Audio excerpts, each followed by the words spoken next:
30-летний гражданин, находившийся в вагоне электропоезда, который следовал до станции метро Рассказовка в сторону станции метро Хорошевская, находясь в состоянии алкогольного опьянения, подсел на свободное место рядом с одной из пассажирок. Девушка ушла в другой конец вагона. Однако мужчина последовал за ней и, достав нож, стал угрожать.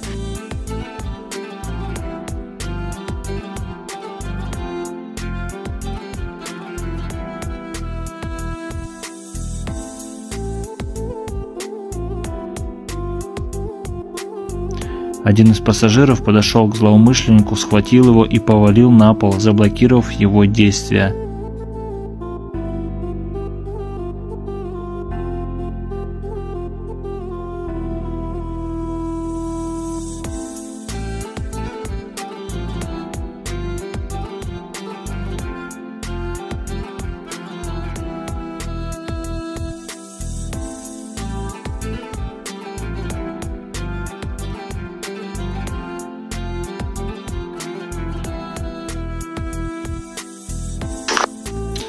На станции мужчина передал данные гражданина в полицейский отдел.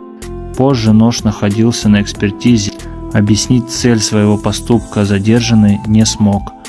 Так как он находился в состоянии алкогольного опьянения, возбуждено уголовное дело по признакам преступления, предусмотренного статьей 119 Уголовный кодекс Российской Федерации. А вы пишите, что думаете. Всех уважаю, ценю. Всем пока.